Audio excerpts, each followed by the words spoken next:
Vamos a ver el iceberg de los presidentes mexicanos, a ver qué tal está.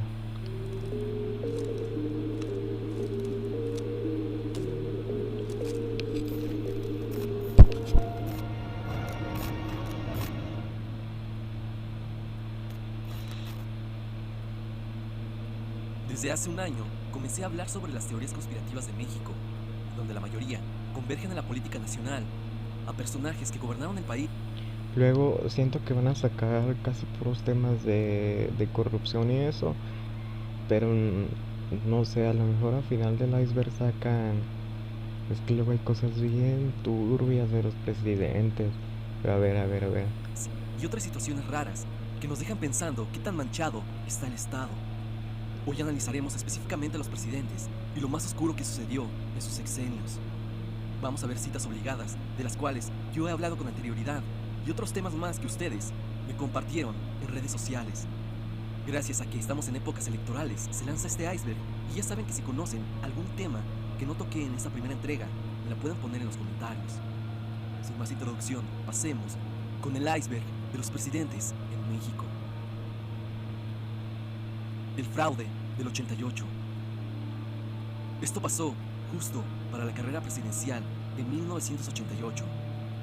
Era el 6 de julio del 88 y los principales partidos que se disputaban la presidencia era el PAN, con Manuel Cloutier, Carlos Salinas de Gortari, por el partido que llevaba en ese momento casi 60 años en el poder, el PRI, y finalmente, por el Frente Democrático Nacional, Cuauhtémoc Cárdenas. Sin duda, el favorito de la contienda y el que más tenía el apoyo popular era este último. Estaba claro que el partido con más poder, el PRI, esta vez quizá no se llevaría la presidencia, ya que Carlos Salinas no estaba siendo apoyado por muchos sectores y en varios mítines era abucheado por las personas. Aquel 6 de julio las urnas se llenaron y comenzaron a contar los votos. Las primeras estadísticas apuntaban a Cuauhtémoc Cárdenas como el candidato a la cabeza. El PRI, al ser la fuerza política que era en aquel tiempo, supuestamente puso manos a la obra y en plena madrugada del día de las elecciones, el sistema computacional que llevaba el conteo de votos cayó intempestivamente. Esto sucedió en plena madrugada del 7 de julio. Entre rumores se empezaba a cuestionar la legitimidad del proceso electoral. En todas las elecciones presidenciales se da un resultado que proclamaba virtualmente a un ganador. Esto pasa, si bien lo recuerdas, el mismo día de la votación, pero en el 88 no pasó de esta manera, sino que se dio el resultado oficial una semana después, a unas... Creo que esto fue cuando estaban esos narcos, el Félix Gallardo. Y, y ellos fueron los que quisieron como corromper los votos, por así decirlo, de que ellos necesitaban que ganara el PRI para que ellos pudieran hacer las cosas a gusto, pues. Entonces, siento que más, o sea, cualquiera por poder haría todo eso, pero siento que tuvo más que ver el narco que como tal el gobierno, por así decirlo, los políticos, mejor dicho. Y desde ese mismo día de las elecciones, el PRI... O sea, también no dudo que este vato, perdón, quisiera pues quedarse en la presidencia y lo del PRI y todo eso, ¿eh? Pero, o sea, yo siento que solo eran como títeres, pues. se proclamaba como ganador. Todo lo que rodeó a la contienda política fue en serio oscuro, como activistas a favor de Cárdenas, que fueron ultimados por gente desconocida, coordinadores y allegados del mismo Cuauhtémoc sufriendo el mismo destino, irregularidades como que había actas de personas fallecidas que supuestamente habían acudido a votar, un claro ejemplo de que alguien estaba alterando el procedimiento. Una vez que el sistema volvió a estabilizarse, las estadísticas ponían al frente a Carlos Salinas de Gortari. El PRI presumía nuevamente que se quedaba con la presidencia y estábamos entonces frente a uno de los sexenios más oscuros que ha visto México. Se vendieron para estatales a entidades privadas. Hubo millones de personas que cayeron en la pobreza debido a diferentes decisiones de la presidencia. Vimos nacer un personaje muy interesante de los bajos mundos del crimen y también pasó algo inaudito, como el fallecimiento de Colosio y de Francisco Ruiz Macié, Que, cuñado de Salinas de Gortari, el alzamiento del EZLN en Chiapas, el Tratado de Libre Comercio y la famosa crisis del 94. México cambió para siempre cuando Salinas llegó al poder. Algo que vale la pena decir es que en 1993, justo antes de que Carlos Salinas dejara la presidencia, se mandó a quemar todos los documentos y paquetes que contenían las dudosas elecciones. Eso de quemar las urnas, ¿sí se llaman urnas? ¿No, verdad? ¿O sí? Bueno, de quemarlas esas donde ponen los votos, hasta la fecha se sigue haciendo. De hecho, acá hay como lugares como muy... Acá en Guadalajara hay lugares como muy tercermundistas. O sea, no, o sea, no lo quiero llamar tan así. O sea, saben de que casas de Infonavit y esas cosas. Y entonces pues ahí suele haber mucho narco. O sea, que ni siquiera son como los patrones, son a los que andan mandando para todos lados, pues a esos. Esos son los que luego van a esos lugares y queman las urnas, las cajas, perdón. Y pues todo mal, ¿no? O sea, esa gente vive rodeada de narcos, eso es a lo que me quiero referir. Y pues qué feo andar. Bueno, en todo México hay narcos, pues, pero en esos lugares hay más. Hay muchos como menores que quieren, pues a lo mejor no dedicarse pues al narco, ¿verdad? Pero como en el contexto en el que viven es lo único a lo que pueden inspirar, pues por eso se siguen haciendo narcos. Y es que acá hay un lugar que se llama Tlajomulco. Ahí sí, ahí donde mataron al este panzón, ¿cómo se llamaba? Al pirata de Culiacán. Ahí hagan de cuenta que es como un lugar, así como les digo, que hay mucho narco. Eh, Ahí literalmente hay casas abandonadas porque nadie quiere estar ahí. Y les digo, están tan, tan de que no hay nadie, la gente se mete, ¿no? Se mete ahí y luego llegan los narcos a cobrar plaza, creo que se les dice.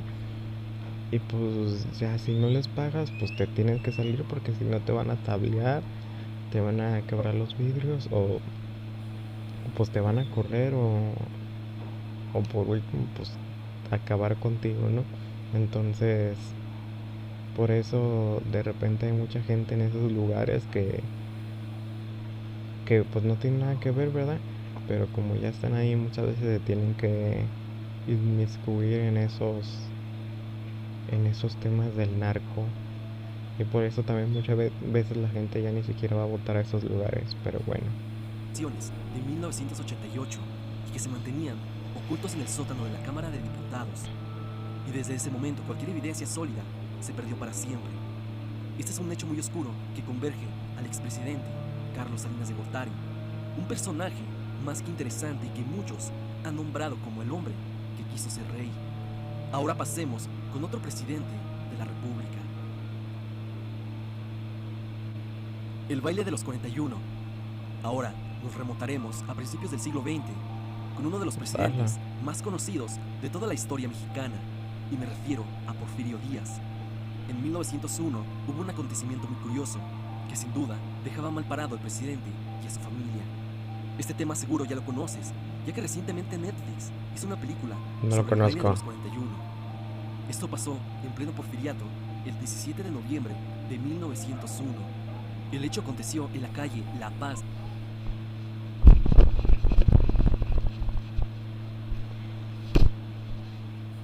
de la colonia tabacalera. Vecinos reportaban mucho ruido proveniente de una casa aledaña, por lo que las autoridades acudieron a dicha vivienda para calmar la aparente fiesta. En la redada policial fueron detenidos 42 hombres, 21 vestidos de mujer y 21 de hombre. Pero en este momento te debes estar preguntando algo. El evento se llama el baile de los 41. ¿Por qué no de los 42? Y es que la gran mayoría de los asistentes eran hijos de personajes importantes de la élite del porfiriato, y entre ellos estaba ni más ni menos que el yerno de Porfirio Díaz, Ignacio de la Torre y Mier. Porfirio, al enterarse de esto rápidamente, hizo lo posible para que el nombre de Ignacio no apareciera en los diarios, pero sobre todo que no fuera arrestado como la mayoría. Esta nota en su época resonó bastante en la sociedad mexicana, porque el hecho de que tuvieras diferentes preferencias, como ya lo estás imaginando, Los 41 maricones. esos tiempos era muy mal visto. Ah, sí, cierto. Bueno, pues hasta la fecha, ¿verdad? Pero en ese tiempo por ejemplo, creo que el Zapata creo que también era pues del otro bando, ¿no? Y ese señor, según eso, se escondía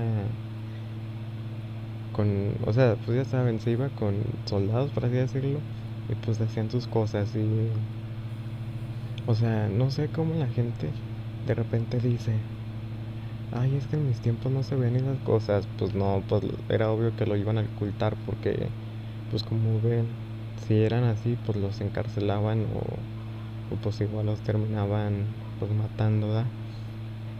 Pero yo siento que todo ese tema de la homosexualidad y de todo eso del LGBT, siento que le dan como mucha importancia.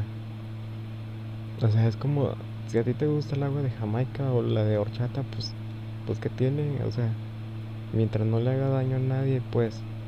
Pero yo creo que los mismos, este, las mismas personas que pertenecen a la comunidad LGBT son los mismos que incrementan como que ese odio, por así decirlo, porque en primera ellos mismos se etiquetan de que, ay, soy bisexual, ay, soy pansexual, ay, soy gay.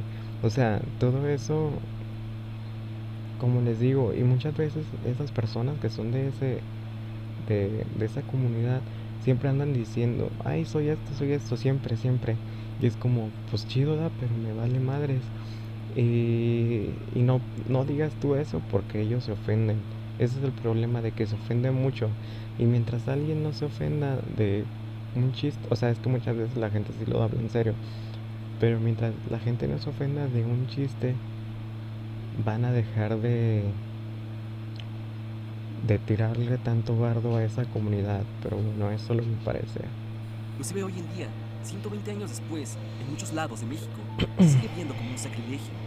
Pero bueno, en aquella época, inclusive los periódicos, describían a los 41 de la siguiente manera.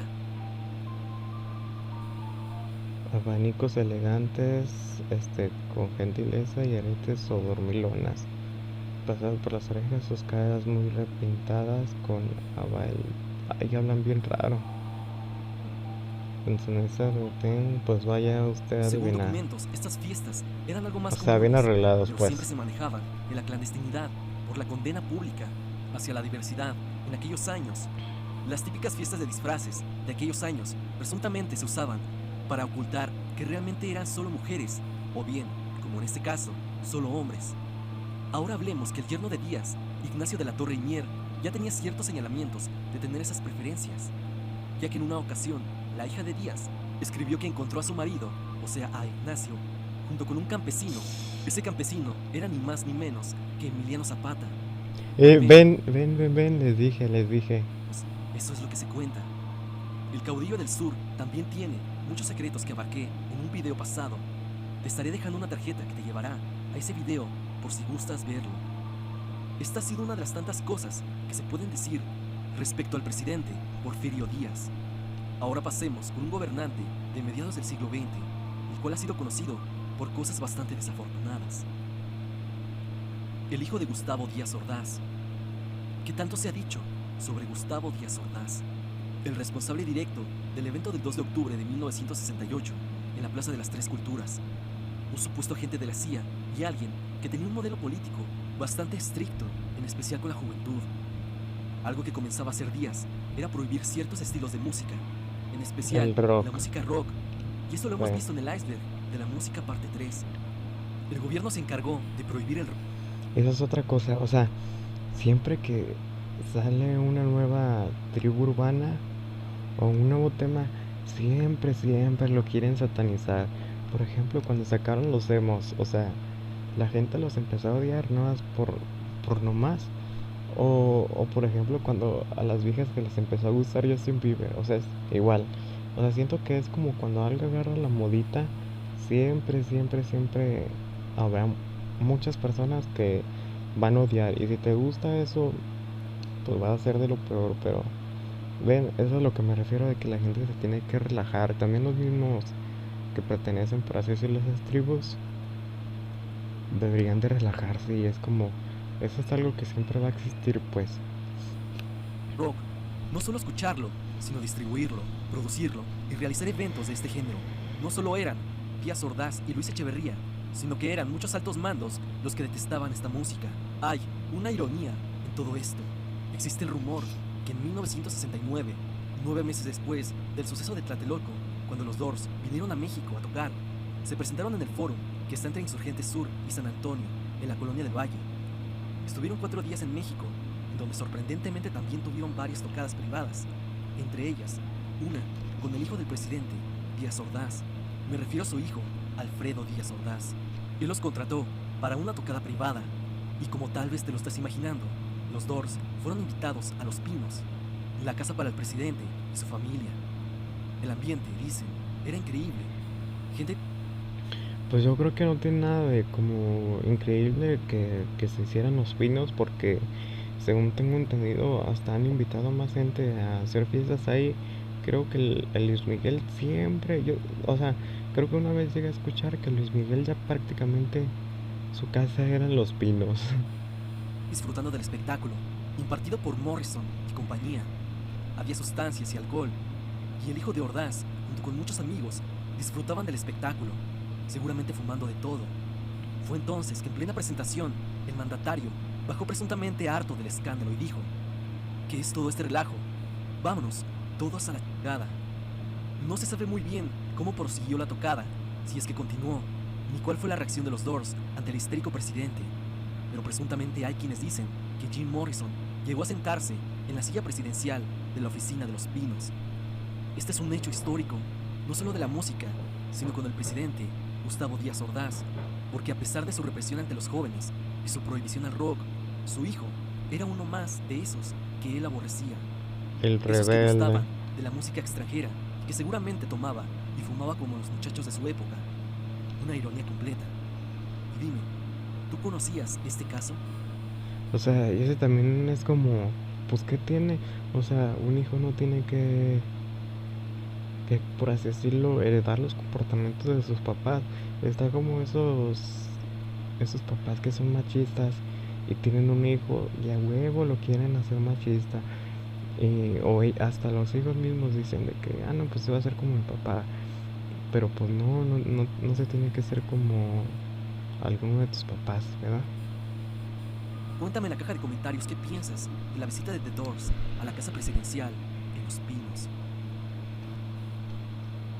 El espiritismo de Francisco y Madero. Madero fue uno de los presidentes más efímeros, pero conocidos en la historia mexicana. Igual eso del espiritismo y del satanismo y todo eso, yo creo que todos alguna vez llegamos a querer saber cómo... Ay, le adelanté sin querer. Cómo... Cómo hacer esas cosas. O nada más por curiosidad investigamos, ¿no? Pero pues no dudo que muchas personas alguna vez intentaron hacer pues de esas prácticas. O están como las morras que luego quieren hacer amarres que ven en TikTok, o sea, pues si crees en eso y si lo haces, pues, o sea, igual que raro, ¿no? Que hagan esas cosas, pues. Pero bueno, sigamos. Su periodo como mandatario de la República fue de 1911 a Si se 1913 escucha y terminó de manera martillazos, trágica junto ignórenlo. con el vicepresidente José María Pino Suárez.